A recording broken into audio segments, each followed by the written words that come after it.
Hello and welcome back to the Second Chance to Live channel here on YouTube. I'm happy to see that you decided to stop by to watch this presentation.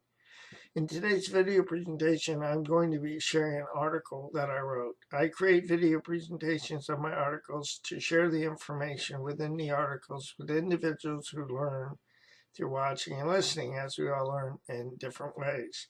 To read the article, I'll put my glass back on and bring up the article. I want to thank you for your time. You're an important part of my process, and I always enjoy our times together. Here's the article, Choosing Sanity and Learning to Trust Ourselves After a Brain Injury. Here's a quote I like. Insanity, doing the same thing over and over again, expecting different results. That's by Albert Einstein. Living with the impact of a brain injury can leave us feeling trapped and limited by the notion that we are our brain injuries. In this notion, we can be led to believe that we have little power to or over our lives. Living with the impact of a brain injury can lead people living with brain injuries to believe that choosing insanity is out of our reach. In the process, we can doubt our ability to trust ourselves. But the good news is that we can choose to be sane. But the good news is that we can learn how to trust ourselves. The good news is that we can choose to be sane one day at a time. The good news is that we can learn how to trust ourselves a little at a time. Through my ongoing recovery process, I discovered something that I would like to share with you. On May 1st, 2008, I wrote the below article under the title of Second Chance to Live, Why Do I React? Below is a revision of the article. Excuse me. Hello and welcome back to Second Chance to Live. I'm delighted to see that you decided to stop by to visit with me. Please remember that you're always welcome around my table. Earlier today, I became aware of some information that may result in my having to make some major changes in my world. Consequently, I experienced various emotions. These emotions resulted in my becoming restless, irritable, and discontent. Based on my previous experience and some wise counsel, I realized that I needed to go to a support group meeting so that I could quiet my unrest. As I listened and reflected, I gained my center. Through my life's experience, I have come to believe that many of my present-day reactions to people, places, and situations are directly linked to previous experiences with people, places, and situations. My present-day reactions may be the result of specific smells, sounds, or situations that were associated with an event or person from my past. Consequently, I may find myself reacting in such a way that has little to do with my present circumstances. Awareness. For many years, I was oblivious to the impact that memories had upon my life. Consequently, I found myself being blindsided by the emotions that were attached to those memories. In essence, my emotionally charged memories were creating present-day difficulties.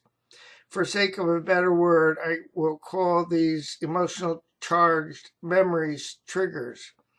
Triggers are tripped when I have experiences that remind me of those emotionally charged memories.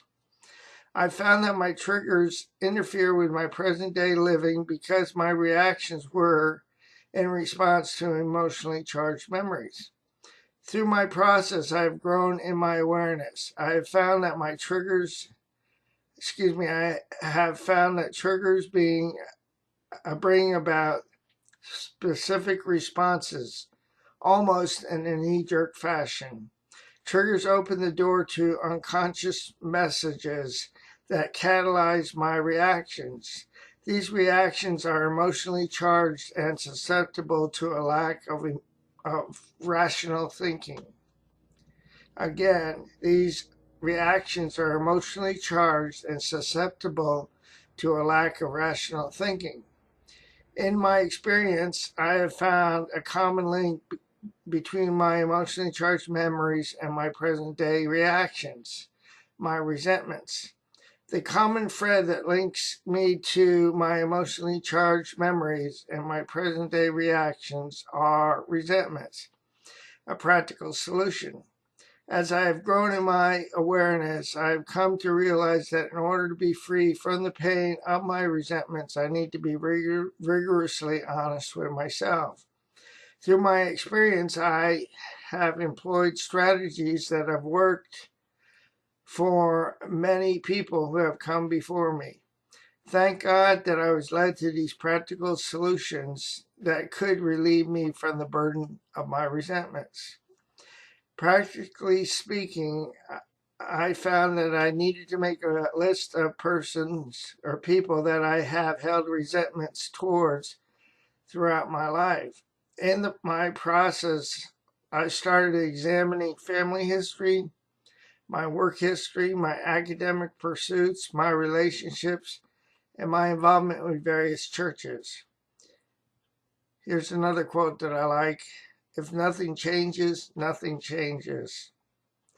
And I believe that, I'm not sure exactly who that quote is from, but apart from being proactive in my own process, I perpetuate the pain that I'm seeking to avoid.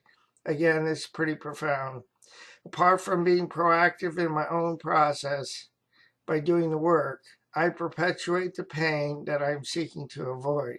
So what I need to do is to engage in a process of being able to identify and address these particular matters. I engaged in these exercises, I engaged in the exercise of identifying my resentments by examining specific periods of time in my life.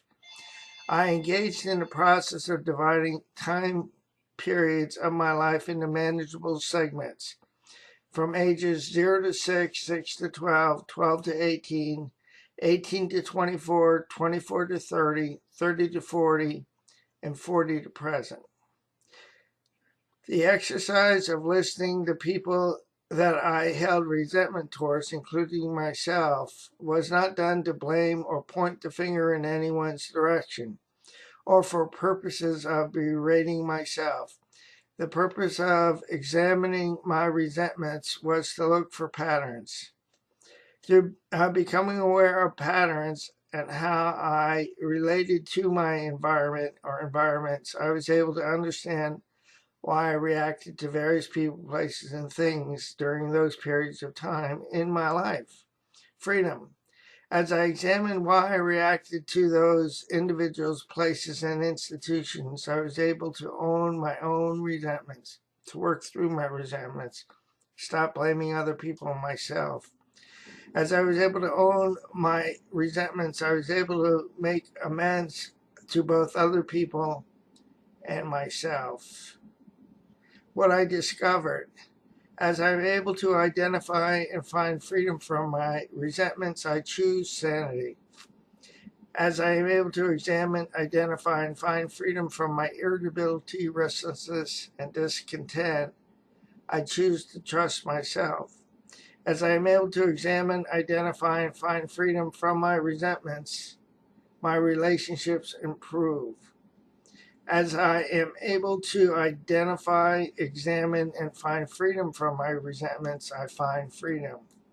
As I am able to examine, identify, and find freedom from myself, or from my resentments, I learn to trust myself. This is the end of the video presentation.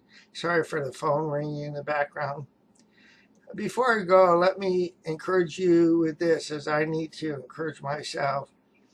Please do not give up on yourself, your process, or loving God, because more will be revealed to you and to me. The pieces of the puzzle will come together in the correct order and at the right time.